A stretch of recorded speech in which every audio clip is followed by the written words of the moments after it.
What's up guys, and welcome back to another episode. The first thing I like to do with a new car is to clean the engine bay, wheel arches and the undercarriage. So that's exactly what we're going to do. The reason I like to do this in the very beginning is because I find it so much more pleasant to work on later on when you spend a lot of time in these areas. As we can see right here, this undercarriage washer that you connect to your power washer is a super helpful tool, but obviously it's hard to get into the wheel arches, so I'm gonna have to jack up the car, remove the wheels and clean the wheel arches by hand. As we can see right here, it seems like someone put way too much anti-seize on the wheel bolts. In my opinion, you should only apply a thin layer if anything. Write in the comments what you like to do if you put anti-seize on the wheel studs yourself.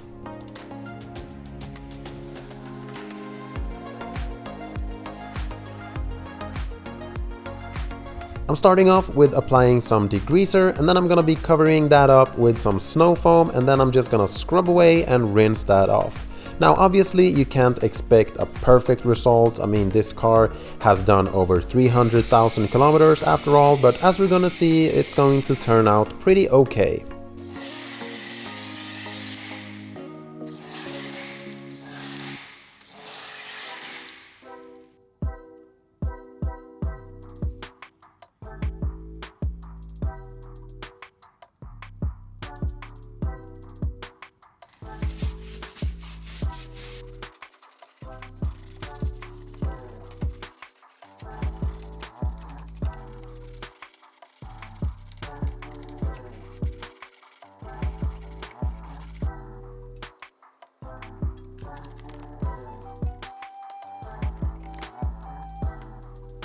And just for the satisfaction factor, I'm applying another layer of snow foam just to see all that dirt getting pulled away by the snow foam.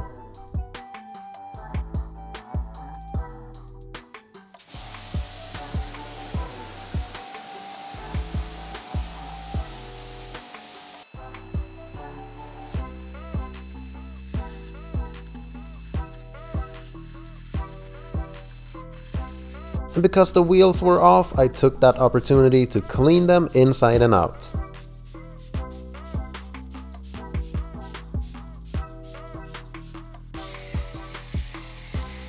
Now obviously a simple clean like this will only get you so far with a set of neglected wheels like this.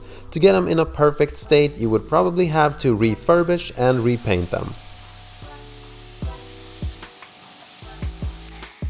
Now, of course, I could try to clay them and polish them and do the whole 9 yards, but if the plan is to sell this car for a profit, I really need to think twice about what I'm putting my energy and time towards. With that being said, I still think that the face of the wheel turned out pretty okay, and usually that's what people care about the most. Honestly, I think that the wheel arches turned out pretty good considering that this car is getting quite old and has done a lot of miles on some salty Swedish roads.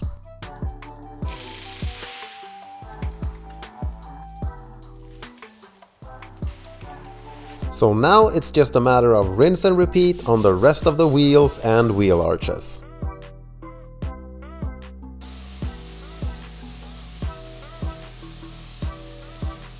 And there we go, just finished the last corner. It feels really nice to have the wheel arches and the underbody clean. It's just gonna make it so much nicer to work on the car, and also it definitely improves the overall appearance of the car when it's just black and clean inside of there. So with that being done, let's move on to the next thing on the to-do list, and that is to give the engine bay a good scrub. So let's get right to it. First thing I like to do with an engine bay detail is to cover up any sensitive areas, and then I vacuum up any loose debris such as leaves and stuff like that. Then I cover any trouble areas with a degreaser so that I can dissolve the oil stains and old grease and stuff like that. Then I just cover everything up with a blanket of snow foam, scrub away and then rinse off. So it's quite similar to the process of cleaning the wheel arches.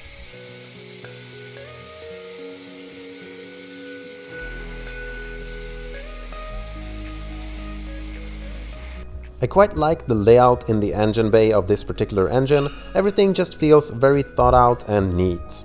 And on the subject of engine bay cleaning, please tell me in the comments, do you guys feel safe power washing an engine bay, or is it something that scares you? For me, I've never had a single issue, and I think that if you have common sense and everything in the engine bay is in order, there should be a near zero risk of anything going wrong. But you should never say never, so let me know what you think in the comments.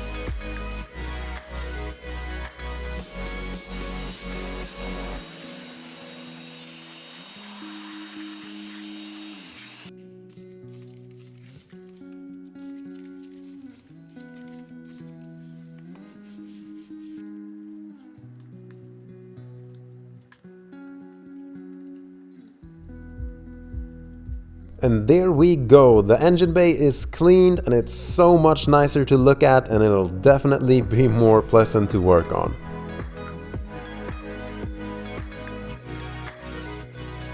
The next thing I want to do in this episode is to give the car a basic oil service, so up with the car in the air and let's drain out the old engine oil.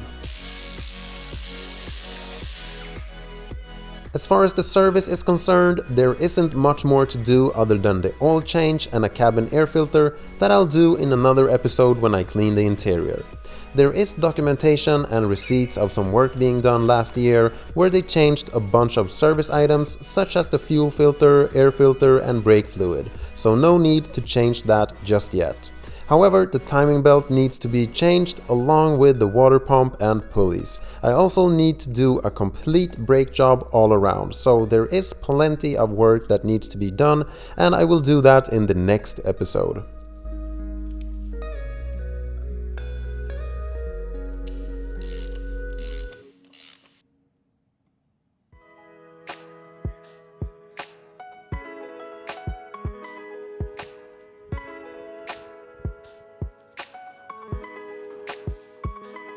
I really like to clean the oil filter cap housing, and I prefer to use a degreaser that's also safe to use for the car's exterior. That just feels a lot more gentle than using brake cleaner.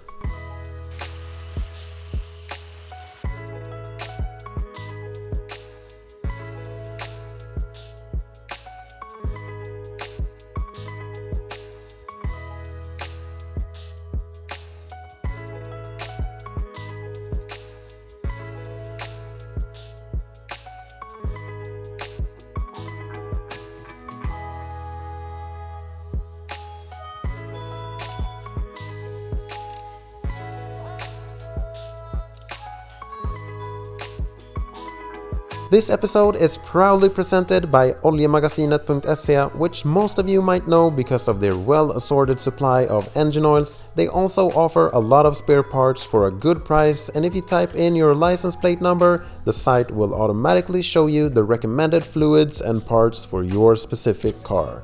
And if you use the link down in the description, you'll get this really nice headlamp for free with your next order.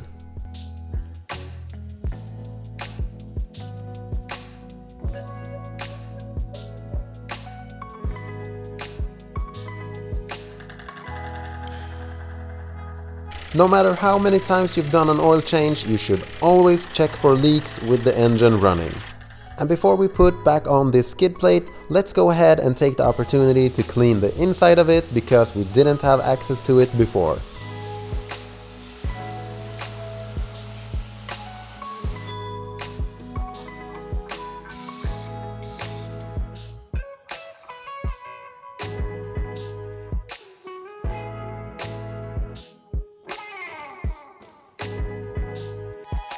While fiddling around in the engine bay, I noticed that this cover for the battery was broken. The clips that holds it into place was completely sheared off, so let's replace it with a brand new one from Volvo.